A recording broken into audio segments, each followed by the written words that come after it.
Okay, third module. അതിലെ mechanical characteristics of transmission ലൈനിൽ നമ്മൾ അതിലെ types of towers, then calculation of zag and tension, അതിൻ്റെ രണ്ട് കണ്ടീഷൻസ് വരുന്നുണ്ട്. That is supports at equal and unequal level, then effects of wind and ഐസാക് template. ഈ portions ഇത്രയാണ് നമ്മൾ ഇതിൽ കവർ ചെയ്യുന്നത്. ലൈൻ സപ്പോർട്ട്സ്, അതിൽ ടൈപ്സ് ഓഫ് ടവർ നമ്മൾ നോക്കുന്നുണ്ട്. The supporting structure for overhead line conductors are various types of poles and towers called line supports. അപ്പം നമ്മുടെ ഓവർഹെഡ് ലൈൻ കണ്ടക്ടേഴ്സിൽ various types of poles towers ഒക്കെ ഉണ്ട്. അതിനെയാണ് നമ്മൾ സപ്പോർട്ട്സ് എന്ന് പറയുന്നത്. In general, the line supports should have the following properties. Line സപ്പോർട്ട്സിന് കുറച്ച് പ്രോപ്പർട്ടീസ് ഉണ്ട്. The first one, it has high mechanical strength to withstand the weight of conductors and wind, load, etc. High mechanical strength ആയിരിക്കണം. അതിൻ്റെ കണ്ടക്ടേഴ്സിൻ്റെ വെയിറ്റിനെ withstand ചെയ്യാൻ വേണ്ടിയിട്ട്, കണ്ടക്ടേഴ്സിനൊരു specific weight ആണല്ലോ, അതിനെ withstand ചെയ്യാൻ വേണ്ടിയിട്ട്. അതേപോലെ വിൻഡിൻ്റെ ലോഡ്, വിൻഡ് പ്രഷറൊക്കെ വരുമ്പോഴത്തേക്ക്, വിൻഡിൻ്റെ പ്രഷറൊക്കെ വരുമ്പോഴത്തേക്ക് അതിനെ പ്രതിരോധിക്കാൻ വേണ്ടിയിട്ട് ഒരു ഹൈ മെക്കാനിക്കൽ സ്ട്രെങ്ത് വേണം. ദെൻ ലൈറ്റ് ആൻഡ് വെയിറ്റ് ആയിരിക്കണം. പക്ഷേ മെക്കാനിക്കൽ സ്ട്രെങ്ത് ലോസ് ആവാൻ പാടില്ല. Then cheap and cost, economical to maintain, longer life ആയിരിക്കണം. Then fifth point, easy accessibility of conductors for maintenance ഒക്കെ ഈസി ആയിരിക്കണം. Then the line supports used for transmission and distribution of electric power are of various types, including 4 types under. The first one, that is wooden poles. The second is steel poles. The third is RCC poles, and the last is lattice steel tower. The choice of supporting structure for a particular case depends upon the line span, cross-sectional area, the line voltage, cost, and local condition. നമ്മുടെ supporting structure depend ചെയ്യുന്ന കുറച്ച് factors ആണ്. First line span, then കണ്ടക്ടറിന്റെ cross sectional area, then line voltage, then cost and അവിടുത്തെ local conditions. ഇപ്പം transmission voltage കൂടുമ്പോൾ നമുക്കറിയാം area of cross സെക്ഷനിൽ കുറയും. ഈ ഏരിയ ഓഫ് ക്രോസ് സെക്ഷനിൽ ഡിപ്പെൻഡ് ചെയ്തിട്ടാണ് നമ്മൾ ഏത് തരത്തിലുള്ള സപ്പോർട്ട്സ് സെലക്ട് ചെയ്യണം എന്നുള്ള കാര്യങ്ങളൊക്കെ നോക്കുന്നത്. അതിൽ first one, that is wooden poles. These are made of seasoned wood and are suitable for lines of moderate cross-sectional area and of relatively shorter span, say up to 50 meters. Wooden poles made ചെയ്തേക്കുന്നത് seasoned wood വെച്ചിട്ടാണ്. അതിന് moderate cross sectional area ആണ് and relatively shorter spans ആണ്. Say up to 50 metre. രണ്ട് tower തമ്മിലുള്ള distance up to 50 metre. അതാണ് രണ്ട് tower തമ്മിലുള്ള ഡിസ്റ്റൻസിനാണ് നമ്മൾ സ്പാൻ എന്ന് പറയുന്നത്. ഓക്കെ, അതെന്ന് പറഞ്ഞാൽ ഇവിടെ റിലേറ്റീവ്ലി ഷോർട്ടർ ആയിരിക്കും. That is 50 metre, up to 50 metre. Okay, then such supports are cheap, easily available, provide insulating properties, and therefore are widely used for distribution purposes in rural areas as an economical proposition. Wooden poles ചീപ്പാണ്, easily ആയിട്ട് നമുക്ക് available ആണ്. Wooden ആയതുകൊണ്ട് തന്നെ high insulating properties provide ചെയ്യുന്നുണ്ട്. Then നമ്മുടെ rural ഏരിയാസിലെ distribution പർപ്പസിന് വേണ്ടിയിട്ട് യൂസ് ചെയ്യുന്നതുണ്ട്. Then wooden poles generally turn to rot below the ground level, causing foundation failure. നമ്മുടെ ഫൗണ്ടേഷൻ ഒന്നും പ്രോപ്പറായിട്ട് അല്ലെങ്കിൽ നമ്മുടെ ഫൗണ്ടേഷൻ എന്തെങ്കിലും ഫെയിലിയർ ഉണ്ടെങ്കിൽ നമ്മുടെ വുഡൻ ആയതുകൊണ്ട് തന്നെ ഗ്രൗണ്ട് ലെവലിൽ ദ്രവിച്ചു പോകാനുള്ള ടെൻഡൻസി ഭയങ്കര കൂടുതലാണ്. In order to prevent this, the portion of the pole below the ground level is impregnated with the preservative compounds like creosote oil. അപ്പം നമ്മൾ എന്താണ് ഇങ്ങനെ ഗ്രൗണ്ട് ലെവലൊന്നും ദ്രവിച്ചു പോകാതിരിക്കാൻ വേണ്ടിയിട്ട് നമ്മുടെ ഗ്രൗണ്ട് ലെവലിനെ ഒരു പ്രിസർവേറ്റീവ് കോമ്പൗണ്ട്സ് ആയിട്ട് ഇംപ്രഗ്നേറ്റ് ചെയ്യും. ഇത് കാരണം നമ്മുടെ ഗ്രൗണ്ട് ലെവലൊന്നും ദ്രവിച്ചു പോകാതിരിക്കാൻ വേണ്ടിയിട്ട് ഹെൽപ്പ് ചെയ്യും. Then double pole structure of the A or H type are often used to obtain a higher transfer strength than could be economically provided by means of single poles. ഇത് ഫിഗറിൽ കാണിച്ചിരിക്കുന്നത് double pole structure ആണ്. Double pole structure of A and double pole structure of H. It is mainly used to higher transfer strength കിട്ടാൻ വേണ്ടി obtain ചെയ്യാൻ വേണ്ടിയിട്ടാണ് നമ്മൾ A and H type double pole structure നമ്മൾ യൂസ് ചെയ്യുന്നത്. ഇതിന്റെ main objectives എന്ന് പറയുമ്പോൾ first one that is tendency to rot below the ground level ദ്രവിച്ചു പോകാനുള്ള ടെൻഡൻസി ഉണ്ട്. ദെൻ കമ്പാരിറ്റീവ്ലി സ്മോളർ ലൈഫ് ആണ്, that is 20 to 25 years. Then cannot be used for voltages higher than 20 kilovolt. 20 kilovoltന് higher ആയിട്ടുള്ള വോൾട്ടേജിൽ നമുക്കിത് യൂസ് ചെയ്യാൻ പറ്റത്തില്ല. ഏത് wooden poles. Then less mechanical strength ആണ്. ആൻഡ് ഫൈനലി റിക്വയർ പീരിയോഡിക്കൽ ആയിട്ട് ഇൻസ്പെക്ഷൻ വേണം. The second one, that is steel pole. The steel poles are often used as a substitute for wooden poles. Wooden poles is substitute ആയിട്ട് നമുക്ക് steel poles use ചെയ്യാവുന്നതാണ്. They possess greater mechanical strength, longer life and permit longer spans to be used. Steel പോൾസിന് greater mechanical strength ആണ്, longer life ആണ്, longer സ്പാൻസും compared to wooden പോൾസിനെ compare ചെയ്യുമ്പോഴത്തേക്ക് steel പോൾസിന് ലോങ്ങർ സ്പാൻസ് ആണ്.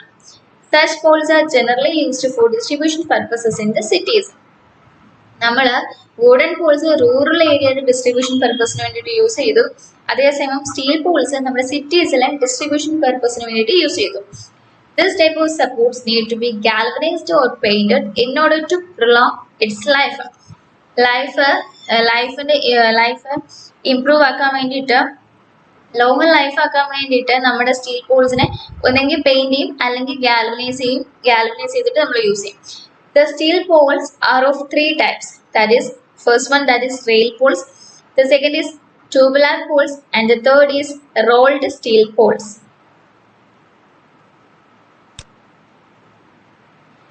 Then third one, that is RCC poles. Full form, the reinforced concrete poles have become very popular as line supports in recent years. നമ്മുടെ recent ആയിട്ട് നമ്മൾ RCC Paul's ആണ് നമ്മൾ main ആയിട്ട് use ചെയ്യുന്നത്. They have greater mechanical strength, longer life and permit longer span than steel poles. Steel പോൾസിനെ കാട്ടി compare ചെയ്ത് നോക്കുമ്പോഴത്തേക്ക് മെക്കാനിക്കൽ സ്ട്രെങ്ത് കൂടുതലാണ്, ലോങ്ങർ ലൈഫാണ്, ലോങ്ങർ സ്പാൻ ഇവിടെ പ്രൊവൈഡ് ചെയ്യുന്നുണ്ട്. Moreover, they give good outlook, require little maintenance and have a good insulating properties. ഇതിന്റെ advantage എന്ന് പറയുമ്പോൾ ഗുഡ് ലുക്കിംഗ് ആണ്, കുറച്ച് മെയിൻ്റനൻസ് മതി, പിന്നെ ഇൻസുലേറ്റിംഗ് പ്രോപ്പർട്ടീസ് ഹൈ ആണ്. The figure shows the RCC poles for single and double circuit. ഇത് നമ്മുടെ RCCയുടെ സിംഗിൾ സർക്യൂട്ടും ഇത് ഡബിൾ സർക്യൂട്ടും ആണ്. സിംഗിളിലാണെങ്കിൽ ടോട്ടൽ 3 ലൈൻസ്, ഡബിളിലാണെങ്കിൽ വൺ സൈഡിൽ 3 ലൈൻസും വരുന്നുണ്ട്, അനദർ സൈഡിൽ 3 ലൈൻസും വരുന്നുണ്ട്. The holes in the poles facilitate the clamping of poles and at the same time reduce the weight of line support. ഈ പോൾസിൽ നമ്മൾ ഹോൾസ് പ്രൊവൈഡ് ചെയ്തത് കാരണം നമുക്ക് ഇതിലേക്ക് ക്ലൈംബ് ചെയ്യാനും സഹായിക്കും. അറ്റ് ദ സെയിം ടൈം നമുക്ക് നമ്മുടെ സപ്പോർട്ട്സിന്റെ വെയിറ്റ് നമുക്ക് റെഡ്യൂസ് ചെയ്യാൻ പറ്റും. The main difficulty with the use of these poles is the high cost of transport owing to their heavy weight. ഇതിൻ്റെ ഒരു ഡിസഡ്വാൻറ്റേജ് എന്ന് പറയുമ്പോൾ ഇതിന് ഹെവി വെയിറ്റ് ആയതുകൊണ്ട് തന്നെ ഇതിന് ട്രാൻസ്പോർട്ടിങ് കോസ്റ്റ് ഭയങ്കര കൂടുതലാണ്. Therefore, such poles are often manufactured at the site in order to avoid heavy cost of transportation. ഈ heavy cost of transportation avoid ചെയ്യാൻ വേണ്ടിയിട്ട് നമ്മുടെ എവിടെയാണോ നമ്മുടെ സൈറ്റ് അവിടെ തന്നെ നമ്മൾ ഈ പോൾസ് മാനുഫാക്ചർ ചെയ്ത് യൂസ് ചെയ്യും. അപ്പോൾ നമുക്ക് ട്രാൻസ്പോർട്ടേഷൻ കോസ്റ്റ് കുറയ്ക്കാനായിട്ട് സാധിക്കും.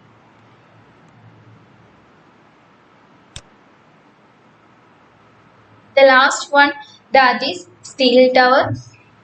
In practice, wooden, steel and reinforced concrete poles are used for distribution purposes at low voltage, say up to 11 kV. നമ്മൾ നേരത്തെ പറഞ്ഞ 3 എണ്ണം, അതായത് വുഡൻ, സ്റ്റീല്, RCC പോൾസ്, ഇതെല്ലാം നമ്മൾ ഡിസ്ട്രിബ്യൂഷൻ പർപ്പസിനാണ് യൂസ് ചെയ്യുന്നത്. പക്ഷെ അപ് ടു 11 kV വരെ നമുക്ക് ഇത് 3 യൂസ് ചെയ്യാൻ പറ്റത്തുള്ളൂ. However, for long distance transmission at a higher voltage, The steel towers are invariably employed. നമ്മളെ ലോങ് ഡിസ്റ്റൻസ് ട്രാൻസ്മിഷനിൽ നമ്മുടെ ഹയർ വോൾട്ടേജ് ഒക്കെ നമുക്ക് ട്രാൻസ്മിറ്റ് ചെയ്യാൻ വേണ്ടിയിട്ട് നമ്മൾ സ്റ്റീൽ ടവേഴ്സ് ആണ് മെയിനായിട്ട് നമ്മൾ യൂസ് ചെയ്യുന്നത്. The steel towers have greater mechanical strength, longer life, can withstand most severe climatic conditions, and permit the use of longer spans. Steel ടവറിൽ ഗ്രേറ്റർ മെക്കാനിക്കൽ സ്ട്രെങ്ത് ആണ്, ലോങ്ങർ ലൈഫ് ആണ്, അതേപോലെ climatic conditions severe climatic കണ്ടീഷൻസിനെയൊക്കെ withstand ചെയ്യാനുള്ളൊരു ഒരു advantage ഉണ്ട് അതിന്. Then steel tower longer spans provide ചെയ്യുന്നുണ്ട്. സ്പാൻ എന്ന് പറയുമ്പോഴത്തേക്ക് രണ്ട് ടവർ തമ്മിൽ ഡിസ്റ്റൻസ് ഭയങ്കര കൂടുതലാണ് ഏതിന്റെ കേസിൽ, സ്റ്റീൽ ടവറിന്റെ കേസിൽ. The risk of interrupted service due to broken or punctured insulation is considerably reduced owing to longer span. Steel ടവറിന്റെ കേസിൽ ലോങ്ങർ സ്പാൻ ആണെന്ന് പറഞ്ഞു. അതായത് സ്റ്റീൽ ടവർ, രണ്ട് സ്റ്റീൽ ടവർ തമ്മിലുള്ള ഡിസ്റ്റൻസ് ഭയങ്കരമായിട്ട് കൂടുതലായിരിക്കും. സോ നമ്മൾ അവിടെ യൂസ് ചെയ്യുന്ന അപ്പം സ്റ്റീൽ ടവേഴ്സിൽ നമ്മൾക്ക് യൂസ് ചെയ്യുന്ന ഇൻസുലേറ്റേഴ്സിന്റെ നമ്പേഴ്സും കുറവായിരിക്കും. അതുകൊണ്ട് തന്നെ ഇൻസുലേറ്റേഴ്സിൽ വരുന്ന കംപ്ലൈൻസ് കുറവായിരിക്കും. സോ നമ്മുടെ റിസ്ക് ഓഫ് ഇന്ററപ്റ്റഡ് സർവീസ് നമുക്കിവിടെ കുറവായിരിക്കും. The tower footings are usually grounded by driving rods into earth. ഇപ്പം എന്തെങ്കിലും ഫോൾട്ട് കാരണം ഇപ്പം എന്തെങ്കിലും ഷോക്കൊന്നും വരാതിരിക്കാൻ വേണ്ടിയിട്ട് നമ്മുടെ ടവർ ഫൂട്ടിങ്സിനെ നമ്മുടെ എർത്ത് വിട്ട് ഗ്രൗണ്ട് ചെയ്തിരിക്കുകയാണ്. This minimizes the lightning troubles as each tower acts as a lightning conductor. ഇത് ലൈറ്റനിങ് ട്രബിൾസ് മിനിമൈസ് ചെയ്യാൻ വേണ്ടിയിട്ട് ഹെൽപ്പ് ചെയ്യുന്നുണ്ട്. ആൻഡ് ആൾസോ നമ്മുടെ സ്റ്റീൽ ടവർ ലൈറ്റനിങ് കണ്ടക്ടർ ആയിട്ട് ആക്ട് ചെയ്യുന്നു. The figure 1 shows a single circuit tower. However, at a moderate additional cost, double circuit tower can be provided as shown in figure 2. ഈ figure 1 single circuit ആണ് കാണിക്കുന്നത്. അതേപോലെ figure 2 shows the double circuit tower. Then the double circuit has the advantage that it ensures continuity of supply. In case there is a breakdown of one circuit, the continuity of supply can be maintained by other circuit. ഇവിടെ double സർക്യൂട്ടിൽ കണ്ടിന്യൂറ്റീസ് of supply provide ചെയ്യുന്നുണ്ട്. കാരണം ഇപ്പം ഏതെങ്കിലും ഒരു സൈഡിൽ എന്തെങ്കിലും ഒരു ഫോൾട്ട് കാരണം ഇപ്പം നമ്മുടെ സർക്യൂട്ട് സപ്ലൈ ബ്രേക്ക് ആയി പോയാലും നമ്മുടെ അതർ സൈഡ് യൂസ് ചെയ്തിട്ട് സപ്ലൈ കണ്ടിന്യൂ ചെയ്യും. സോ ഇവിടെ കണ്ടിന്യൂറ്റി ഓഫ് സപ്ലൈ എൻഷുർ ചെയ്യുന്നുണ്ട്. എവിടെയാ? ഡബിൾ സർക്യൂട്ടില്. Next portion that is sag in overhead lines. While erecting an overhead line, it is very important that the conductors are under safe tension. നമ്മൾ ഒരു overhead line ഉണ്ടാക്കുമ്പോഴത്തേക്ക് അതിലെ കണ്ടക്ടേഴ്സിന് നമ്മളൊരു safe tension provide ചെയ്തിട്ടായിരിക്കണം നമ്മൾ overhead line, അതായത് overhead line ഉണ്ടാക്കുമ്പോഴത്തേക്ക് conductors ഭയങ്കരമായിട്ട് stretch ചെയ്തിട്ട് യൂസ് ചെയ്യാതെ അതിനൊരു പെർമിസിബിൾ ഗ്യാപ്പ്, ഒരു സേഫ് ടെൻഷൻ പ്രൊവൈഡ് ചെയ്തിട്ടാണ് നമ്മൾ ഓവർഹെഡ് ലൈൻ ഉണ്ടാക്കാൻ വേണ്ടിയിട്ട്. If the conductors are too much stretched between supporters in a bid to save conductor material, the stress in the conductor may reach unsafe value, and in certain cases the conductor may break due to excessive tension. ചില സമയത്ത് നമ്മൾ conductor materials save ആക്കാൻ വേണ്ടിയിട്ട് സപ്പോർട്ട്സിന്റെ ഇടയിലുള്ള കണ്ടക്ടേഴ്സും ഭയങ്കരമായിട്ട് stretch ചെയ്ത് നമ്മൾ use ചെയ്യും. ഓക്കെ, അപ്പം ഭയങ്കരമായിട്ട് ഇങ്ങനെ സ്ട്രെച്ച് ചെയ്ത് നമ്മൾ യൂസ് ചെയ്യുമ്പോഴത്തേക്ക് അവിടുത്തെ ഒരു സ്ട്രെസ് കാരണം കണ്ടക്ടർ ഒരു അൺസേഫ് വാല്യൂയിലേക്ക് പോകും. ഈ ഒരു ഭയങ്കര ഒരു സ്ട്രെച്ചിങ്ങും ഈ ഒരു സ്ട്രെസ് ഈ ഒരു എക്സസീവ് ടെൻഷൻ കാരണം ചില കേസസിൽ നമ്മുടെ കണ്ടക്ടേഴ്സ് ബ്രേക്ക് ആയി പോകാനായിട്ട് ഭയങ്കര ചാൻസ് ആണ്. In order to permit safe tension in the conductor, they are not fully stretched but are allowed to have a dip or sag. കണ്ടക്ടേഴ്സിന് ഒരു സേഫ് ടെൻഷൻ പ്രൊവൈഡ് ചെയ്യാൻ വേണ്ടിയിട്ട് കണ്ടക്ടേഴ്സ് ഫുള്ളി സ്ട്രെച്ച് ചെയ്ത് നമ്മൾ use ചെയ്യാതെ കണ്ടക്ടേഴ്സിൽ ഒരു dip അല്ലെങ്കിൽ ഒരു zag provide ചെയ്തിട്ടുണ്ട് നമ്മൾ ആ സപ്പോർട്ട്സിന്റെ ഇടയ്ക്ക് കണ്ടക്ടേഴ്സ് ചെയ്യാൻ വേണ്ടിയിട്ട്. ഈ ഒരു ഇതിനെയാണ് നമ്മൾ zag in over head lines എന്ന് പറയുന്നത്. The difference in level between the point of supports and the lowest point on the conductor is called sag. അതായത് ഈ കണ്ടക്ടർ എയും ബിയും രണ്ട് കണ്ടക്ടറാണ്. എയുടെ ഈ ഒരു പോയിന്റും കണ്ടക്ടറിന്റെ ലോവസ്റ്റ് പോയിന്റ് ഒയും ഈ ഒരു ഡിസ്റ്റൻസിനെയാണ് നമ്മൾ സാഗ് എന്ന് പറയുന്നത്. The figure 1 shows a conductor suspended between two equal level supports A and B. The conductor is not fully structured, but it is allowed to have a dip. The lowest point on the conductor is O and the sag is S. ഇത് supports A and B ആണ്. Equal ലെവലിലുള്ള supports A and B ആണ്. സപ്പോർട്ട്സിന്റെ ഇടയിൽ നമ്മൾ കണ്ടക്ടറിനെ suspend ചെയ്ത് വെച്ചേക്കാണ്. കണ്ടക്ടറിന്റെ lowest point O, നേരത്തെ പറഞ്ഞ കണക്ക് തന്നെ കണ്ടക്ടർ ഇതും കണ്ടക്ടർ സപ്പോർട്ടിന്റെ ഈ പോയിന്റും കണ്ടക്ടറിന്റെ ലോവസ്റ്റ് പോയിന്റും നമ്മൾ ഈ ഡിസ്റ്റൻസിനെയാണ് നമ്മൾ സാഗ് എന്ന് പറയുന്നത്. Okay, the following points may be noted. When the conductor is suspended between two supports at the same level, it takes the shape of catenary. However, if the sag is very small compared with the span, then sag-span curve is like a parabola. രണ്ട് equal ലെവലുള്ള സപ്പോർട്ട്സിന്റെ ഇടയ്ക്ക് നമ്മൾ കണ്ടക്ടറിനെ suspend ചെയ്ത് വെക്കുമ്പോഴത്തേക്ക് it takes the shape of catenary shape ആണ് തരുന്നത്. ദെൻ നമ്മൾ സ്പാനുമായിട്ട് കമ്പയർ ചെയ്യുമ്പോഴത്തേക്ക് സാഗ് സ്മോൾ ആണെങ്കിൽ നമ്മുടെ സാഗ് സ്പാൻ കർവ് എന്ന് പറയുമ്പോൾ ഇറ്റ്സ് ലൈക്ക് പരാബോള ആയിരിക്കും. The tension at any point on the conductor acts tangentially.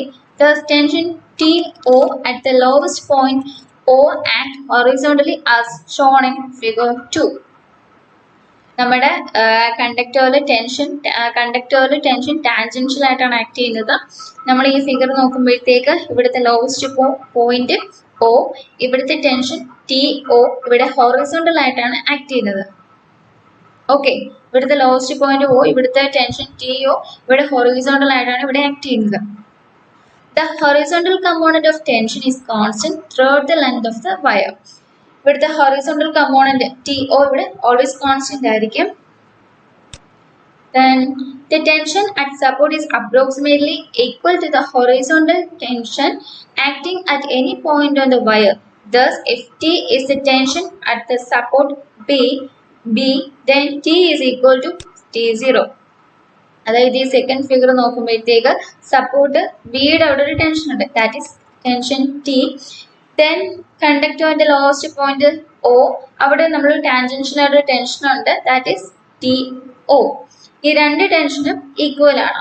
Okay, that is thus if T is the tension at supports B, then T is equal to T0. അതായത് സപ്പോർട്ടിന്റെ അവിടെ ഉള്ള tension T0ക്ക് equal ആയിരിക്കും.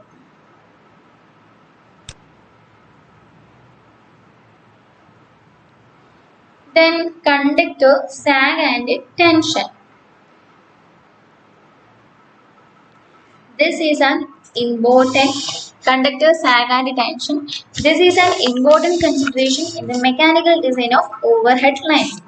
The conductor sag should be kept to a minimum in order to reduce the conductor material required and to avoid extra pole height for sufficient clearance above ground level. അപ്പോൾ നമ്മൾ ഒരു over head line എടുക്കുമ്പോഴത്തേക്ക് അതിന് mechanical design വളരെയധികം important ആണ്. അതായത് അവിടുത്തെ zag ആയാലും tension ആയാലും ഓവറായിട്ട് കൂടാനും പാടില്ല, കുറയാനും പാടില്ല. The conductor sag should be kept to a minimum in order to reduce the conductor material required and to avoid extra pole height for sufficient clearance above ground level. ഇപ്പം നമ്മുടെ കണ്ടക്ടറിൽ zag minimum ആണെങ്കിൽ നമുക്ക് കണ്ടക്ടറിന്റെ materials reduce ചെയ്യാൻ പറ്റും. അതേസമയം നമുക്ക് extra Paul height നമുക്ക് avoid ചെയ്യാൻ പറ്റും. കാരണം ഗ്രൗണ്ട് ലെവലായിട്ട് ഒരു സഫീഷ്യൻ്റ് ആയിട്ട് ഒരു ഗ്രൗണ്ട് ക്ലിയറൻസ് ആണ്.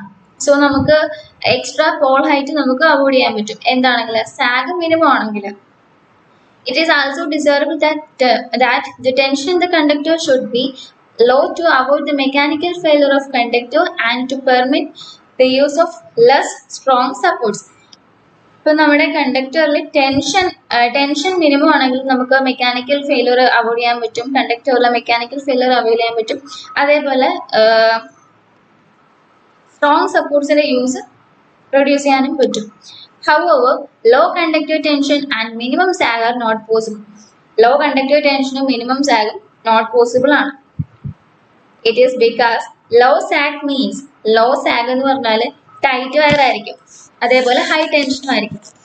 ലോ സാഗ് എന്ന് ഉദ്ദേശിക്കുന്നത് നമ്മുടെ സപ്പോർട്സിന്റെ ഇടയിലുള്ള ആ കണ്ടക്ടർ ഭയങ്കര ടൈറ്റ് ആയിട്ടായിരിക്കും നമ്മൾ വെക്കുന്നത്, ടൈറ്റ് വയർ ആയിരിക്കും, ഹൈ ടെൻഷനും ആയിരിക്കും. അപ്പൊ എന്താ, പൊട്ടി പോകാനുള്ള, ബ്രേക്ക് ആയി പോകാനുള്ള, എക്സസീവ് ആയിട്ടുള്ള ടെൻഷൻ വന്നിട്ട് ബ്രേക്ക് ആയി പോകാനുള്ള ഒരു ടെൻഡൻസി ആണ്.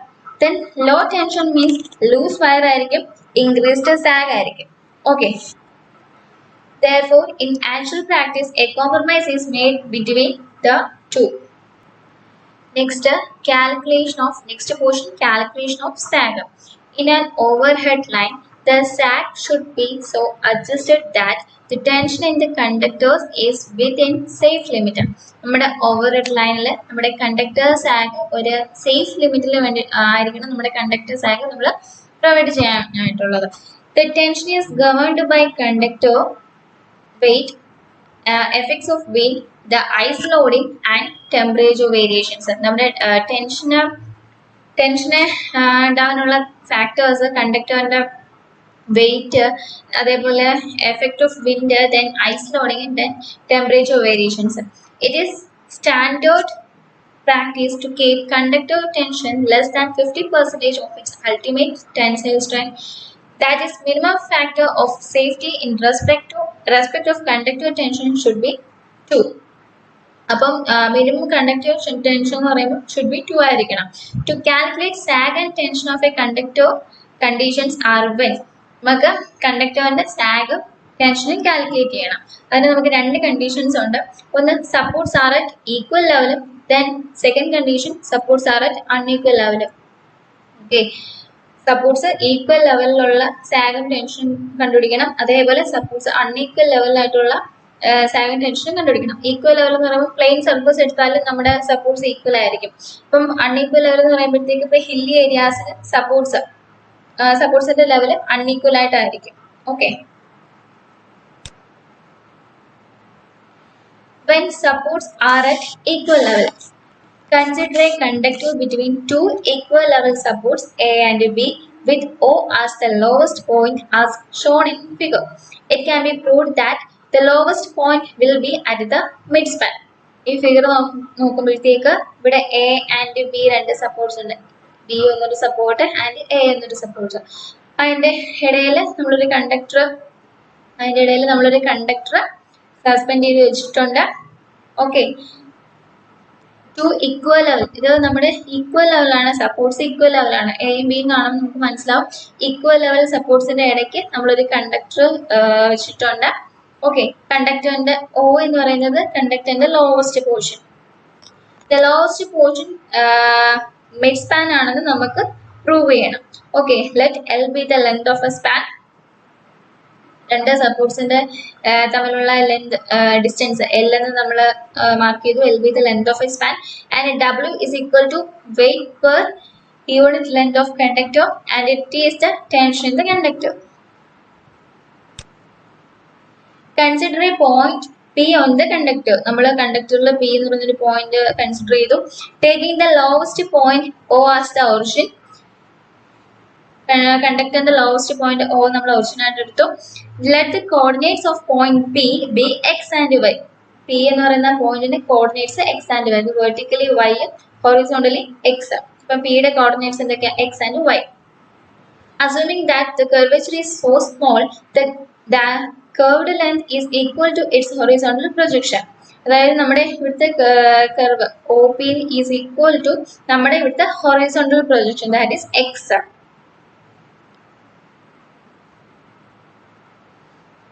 Okay, ഈ curved length OP is equal to നമ്മുടെ horizontal projection, that is X. That is OP is equal to X.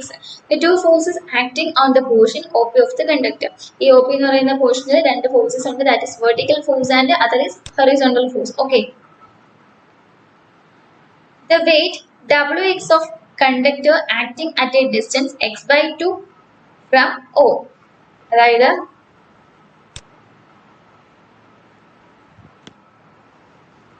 നമ്മൾ OP എന്ന് പറയുന്ന പോർഷൻ കൺസിഡർ ചെയ്യുമ്പോഴത്തേക്ക് അവിടെ ഇപ്പൊ OP എന്ന് പറയുന്ന പോർഷൻ കൺസിഡർ ചെയ്യുമ്പോഴത്തേക്ക് അവിടെ മിഡിലായിട്ടായിരിക്കും കൂടുതൽ വെയിറ്റ് കോൺസെൻട്രേറ്റ് ചെയ്യുന്നത്, അല്ലെ? അപ്പം 0-ൽ നിന്ന് x/2 ഡിസ്റ്റൻസിൽ ഈ കണ്ടക്ടറിന്റെ അതായത് ഒ പിയുടെ മിഡിലായിട്ട് നമ്മൾ WX എന്ന് പറയുന്ന ഒരു വെയിറ്റ് വെർട്ടിക്കലായിട്ട് ആക്ട് ചെയ്യുന്നുണ്ട്. ഓക്കെ, ഇങ്ങനെ എടുക്കുമ്പോഴത്തേക്ക് ഇതിന്റെ വെയിറ്റ് കൂടുതലായിട്ടും കോൺസെൻട്രേറ്റ് ചെയ്യുന്നത് അതിന്റെ മിഡിലായിരിക്കും. സോ ഓയിൽ നിന്ന് x/2 ഡിസ്റ്റൻസിൽ ഇതിന്റെ മിഡിലില് ഈ ഒരു ഒ പിയുടെ മിഡിലില് WX എന്ന് പറയുന്ന ഒരു വെയിറ്റ് വെർട്ടിക്കലായിട്ട് ആക്ട് ചെയ്യുന്നുണ്ട്.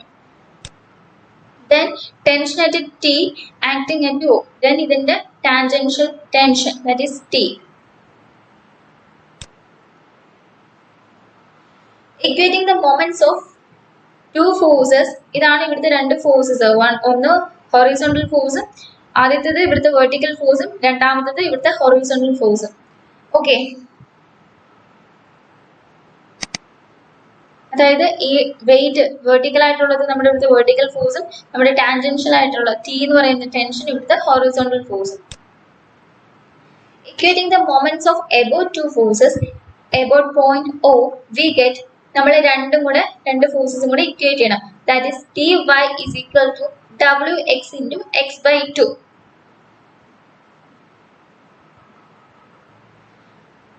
T നമ്മുടെ ടെൻഷൻ, y എന്ന് പറയുമ്പോഴത്തേക്ക് ഈ പിയിലേക്കുള്ള ഈ ഡിസ്റ്റൻസ്, ദെൻ WX നമ്മുടെ weight, then x/2 half of the distance. Okay, then ഇതിൽ നിന്ന് y is equal to എന്ത് കിട്ടും?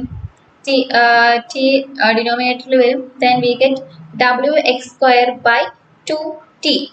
Okay, then the maximum dip or sag is represented by the value of y at either of the supports A and B. Okay, നമ്മുടെ y വെച്ചിട്ട് നമ്മുടെ maximum സാഗിനെ represent ചെയ്യുകയാണ്. അത് by using at എന്താ either at supports A or support B. At the support A, x is equal to L/2 and y is equal to x. നമ്മൾ നേരത്തെ ആദ്യമേ O P consider ചെയ്തപ്പോഴത്തേക്ക് x/2 distance ആണ് നമ്മൾ എടുത്തത്. A to B കൺസിഡർ ചെയ്യുമ്പോഴത്തേക്ക് total L. So നമ്മൾ O to B നമ്മൾ കൺസിഡർ ചെയ്തപ്പോഴത്തേക്ക് അതിന്റെ പകുതി വെച്ചിട്ടല്ലേ അതിന്റെ ഡിസ്റ്റൻസ് എടുത്തത്, that is x/2. Then A to B നമ്മൾ എടുക്കുമ്പോഴത്തേക്ക് അതിന്റെ പകുതിയിൽ വെയിറ്റ് കോൺസെൻട്രേറ്റ് ചെയ്യും. So L/2. So therefore x is equal to L/2 and y is equal to x. X is equal to L/2. A to B consider ചെയ്യുമ്പോഴത്തേക്ക് അതിന്റെ പകുതി വെച്ച് എടുക്കുമ്പോഴത്തേക്ക് x is equal to L/2 and y is equal to x.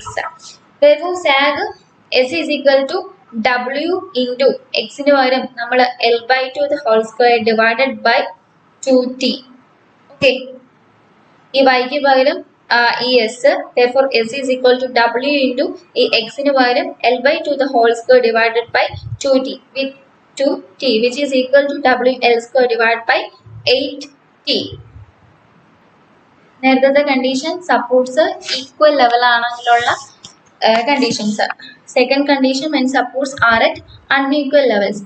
In hilly areas, we generally come across conductors suspended between supports at unequal levels. Figure shows a conductor suspended between two supports, that is A and B, which are at different levels. The lowest point on the conductor is O. Okay, ഇപ്പം hilly ഏരിയാസിലേക്ക് ആണെങ്കിൽ hilly ഏരിയാസിലേക്ക് ആണെങ്കിൽ ഇതിവിടെ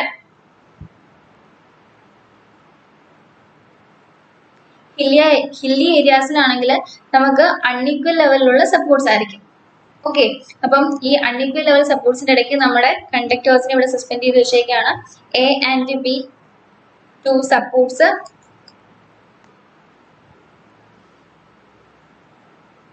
കണ്ടക്ടറിന്റെ lowest point O. Okay, let L be the span length and H be the difference in levels between two supports. അതായത് രണ്ട് സപ്പോർട്ട്സിന്റെ ലെവലിന്റെ distance, that is H. Okay, ബിയും എയും തമ്മിലുള്ള ലെവലിന്റെ ഡിസ്റ്റൻസ്, ദാറ്റ് ഈസ് H നമ്മൾ മാർക്ക് ചെയ്തിട്ടുണ്ട്.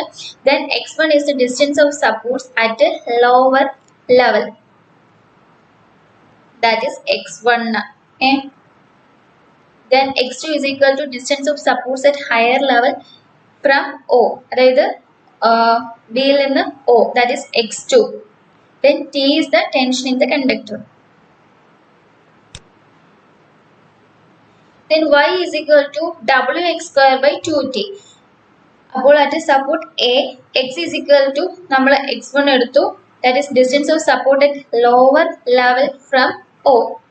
ഓക്കെ, അതായത് സപ്പോർട്ടും കണ്ടക്ടറിന്റെ ലോവർ ലെവലും തമ്മിലുള്ള distance, that is x1. So നമ്മൾ x is equal to x1 എടുത്തു and y is equal to s1. So yക്ക് പകരം s1 which is equal to w into x ന് പകരം x1 square divided by 2t. ഒന്നുമില്ല, x is equal to x1, y is equal to s1. അപ്പോൾ sag s1 is equal to y ക്ക് പകരം s1, s ന് പകരം x ന് പകരം x1. അപ്പം sag s1 is equal to w x1 square divided by 2t. അതേപോലെ sag s2, x is equal to x2, y is equal to s2. അപ്പം x2 is equal to w x2 square divided by 2t. Also x1 plus x2 is equal to L. That is equation number 1. Then sag s2 minus sag s1 which is equal to w sag s2 എന്താണ് w x2 square divided by 2t minus w x1 square divided by 2t. അതിനെ നമ്മൾ ചെയ്യുമ്പോൾ w by 2t common എടുക്കുക, then into x2 square minus x1 square which is equal to w by 2t into x2 plus x1 into x2 minus x1. We know that x1 plus x2 is equal to L. Therefore, x2 minus s1 is equal to w by 2t wl by 2t into x2 minus x1.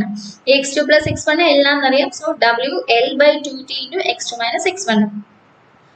But s2 minus s1 is equal to h. നമ്മൾ ആദ്യമേ പറഞ്ഞായിരുന്നു രണ്ട് സപ്പോർട്ട്സിന്റെ level difference h നമ്മൾ mark ചെയ്തിട്ടുണ്ടായിരുന്നു first. H is equal to difference in level between two supports. അതാണ് s2 minus s1 is equal to h. Therefore, h is equal to wl by 2t into x2 minus x1. Therefore, x2 minus x1 is equal to 2th divided by wl, which is equation number 2. Solving expressions 1 and 2, we get x1 is equal to L by 2 minus th divided by wl. x2 is equal to L by 2 plus th divided by wl. നമുക്ക് x1 ഉം x2 ഉം കിട്ടി. x1 ഉം x2 ഉം കിട്ടി കഴിഞ്ഞാൽ we have to calculate s1 and s2 easily. Next portion, that is effect of wind and ice loading. The above formula for sag are true only in still air and at normal temperature when the conductor is acted by its weight only. Normal temperature and the conductor is acted by its weight. However, in actual practice, a conductor may have ice coating and simultaneously subject to wind pressure. പക്ഷെ actual practice എടുക്കുമ്പോഴത്തേക്ക് കണ്ടക്ടറിന്റെ മുകളിൽ ഒരു ice കോട്ടിങ്ങും വിൻഡിന്റെ പ്രഷറൊക്കെ വരും. Then the weight of ice acts vertically downwards, that is in the same direction as the weight of the conductor. Weight of the ice vertically downward ആണ്, weight of the conductor vertically downward ആണ്. ഈ figure fourth figure നോക്കുമ്പോൾ മനസ്സിലാവേ. weight of the conductor is represented by W. W is equal to weight of conductor per unit length, and Wi is equal to weight of ice per unit length. Then second point, the force due to wind is assumed to be act horizontally, that is at right angles to the projected surface of the conductor. Then force due to wind എന്ന് പറയുമ്പോഴത്തേക്ക് horizontally ആണ്, that is WW. WW എന്ന് പറയുമ്പോഴത്തേക്ക് wind force per unit length. Hence, the total force on the conductor is the vector sum of horizontal and vertical forces as shown in figure. അപ്പം total force WT എന്ന് പറയുമ്പോഴത്തേക്ക് നമ്മുടെ horizontal force ആയ വിൻഡും then vertical force ആയ weight of a conductor, weight of a ice ആണ്. Vertical forces ഏതൊക്കെയാണ്? weight of a conductor, weight of a ice. horizontal force എന്ന് പറയുമ്പോഴത്തേക്ക് weight of a wind. Okay, ഇതിന്റെ രണ്ടിന്റെയും കൂടെ വെക്റ്റർ സം ആണ് നമ്മുടെ ടോട്ടൽ ഫോഴ്സ് ഓൺ കണ്ടക്ടർ എന്ന് പറയുന്നത്. Okay, that is W2 is equal to Wt is equal to root of W plus Wi the whole square plus WW the whole square. That is total weight of conductor per unit length. Okay. Therefore, W is equal to weight of conductor per unit length, which is equal to conductor material density into volume per unit length. Then Wi എന്താണ് weight of ice per unit length, which is equal to density of ice into volume of ice per unit length, which is equal to density of ice into volume of ice per unit length in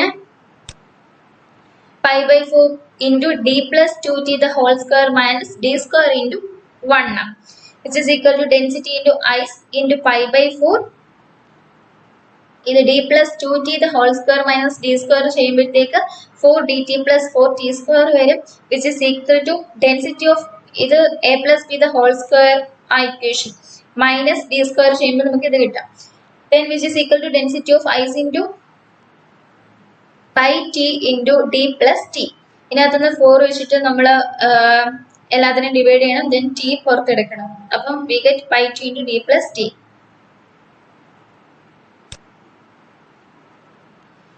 And WW is the wind force per unit length, which is equal to wind pressure per unit area into projected area per unit length, which is equal to wind pressure into projected area per unit length in d plus 2t into 1.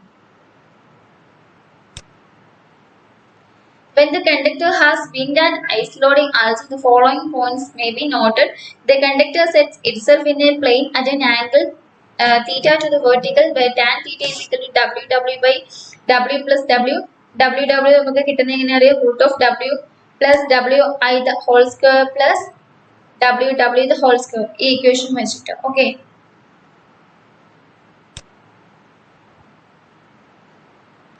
Then sag if the conductor is given by S is equal to Wt. Sag in the conductor is given by S is equal to Wt L square divided by 2t. Where Wt is calculated by root of W plus Wi the whole square plus WW the whole square. ഇവിടെ tan theta is equal to WW divided by W plus WW എന്താ നമ്മുടെ വിൻഡിന്റെ weight. Okay. Then hence the sag in the conductor S is equal to Wt L square divided by 2t, where S represents the sag in a direction making an angle theta to the vertical. If no specific mention is made in the problem, then the slant sag is calculated by using the above formula. ഈ formula വെച്ചിട്ട് നമുക്ക് slant sag calculate ചെയ്യാം. Then its vertical sag ആണെങ്കിൽ the equation is S into cos theta.